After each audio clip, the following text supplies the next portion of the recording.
Halo, assalamualaikum. Kapan deui sareng Bu Eli dina pangajaran bahasa Sunda. Dinten ieu urang bakal diajar deui ngajengkeun pangajaran dinten ieu. Serta acan dikawitan mangga urang ngadoa mugia pembelajaran dinten ieu aya manfaatna. Teras dinten ieu bisa ditangkalan ku Allah Subhanahu wa taala. Nah, dinten kamari urang kantos diajar ngeunaan sajak. Nah, ayeuna bade diteraskeun deui. Mangga urang kawitan diajarna. Dina halaman 83 ieu aya maca sajak. Nyaeta ku lentong anu merenah. Maksudna naon? Ku intonasi anu sae. Lentong teh intonasi nada dina puisi. Di dieu Bu Eli bacakeun nyaeta 100 tangkal di sakola. Binih tutuwuhan jeung barudahan saruka bunga di sakola kuring.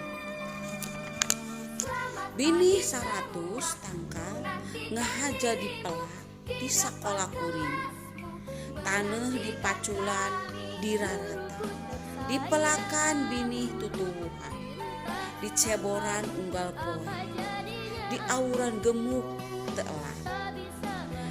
Ngajajar 100 tangkal, ngajaga sakola kuring, murangan hawa panas, nyinglar ke kebul di jalan.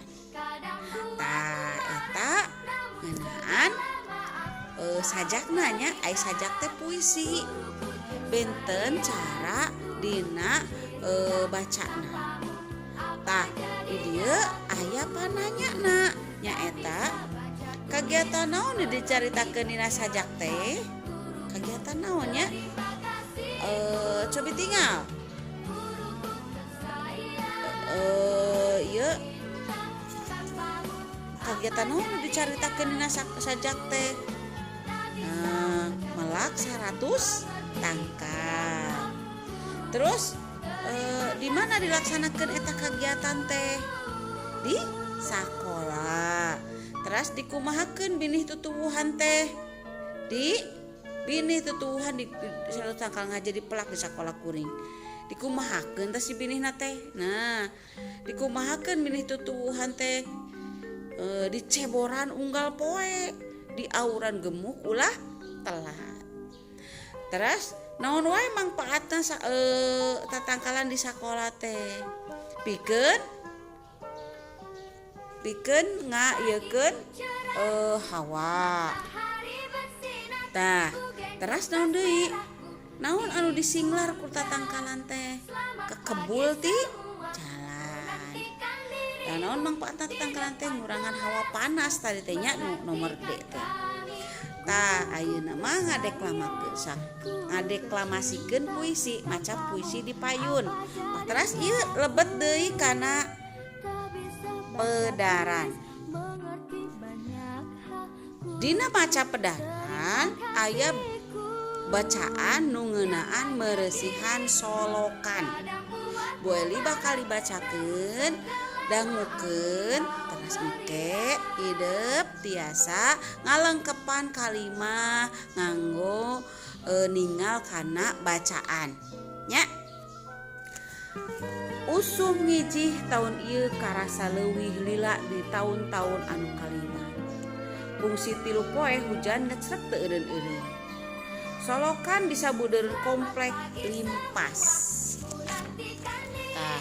Terus caina mudal minuhan jalan, pakarangan jeung tanah lapang. Mawa letak kokotor nu kaambe bau. Rupana wae sakola teh pinuh kuruntak. Nu matak caina kapendet teu ngaliat. Hadena kamari cangra hujan teh kungsi turun. Ti isuk-isuk warga komplek kumpul di pos RW. Nyawalakeun cara ngungkulan banjir ti solokan. Sarerea satuju pikeun kerja bakti mersihan solokan. Satuluyna sanggeus pada marawa pakakas solokan nu kapendat teh diberesihan babarengan. Kitu deui di imah unggal nu kalotor lantaran kabanjiran pangeusina objek bebersih. Pas sore nu kerja bakti teh rengse meresihan solokan jeung patempatan sejena nu pinuh ku runtah. Sanggeus sakuliah komplek diberesihan, hawa karasa seger deui. Pak RW umaja kasakumna warga komplek sangkan salilana ngajaga kabersihan. Dipahing pisan miceun runtah kasolokan supaya dina mangsa turun hujan teu matak jadi banjir. Bari dihartikeun nya tina usum hujah teu karasa leuwih lila ti tahun-tahun kamari usum ngiji ayeuna teh teu karasa, tidak terasa sudah bertahun-tahun. Kungsi 3 poe kungsi teh pernah 3 hari hujan ngecrek teu eureun-eureun teh tidak berhenti selama 3 hari. Solokan di sabudeureuh komplek limpas, solokanna pada banjir. Teras caina mudal minuhan jalan. Maksudna kumaha? Caina mudal minuhan jalan, mudal teh keluar ke jalan ya. Mawa letak jeung ka kotor nu kaambe bau, bawa lumpur sama kokotor yang bau-bau ya. Kalau hujan atau kalau banjir mah rupana wae solokan teh pinuh kuruntah. Nah, solokan teh pinuh kuruntah ternyata.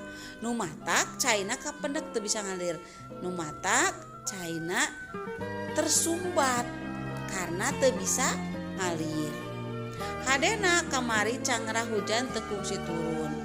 Ti isuk-isuk warga komplek di pos RW nyawalakeun teh musyawarah ngungkulan banjir di solokan.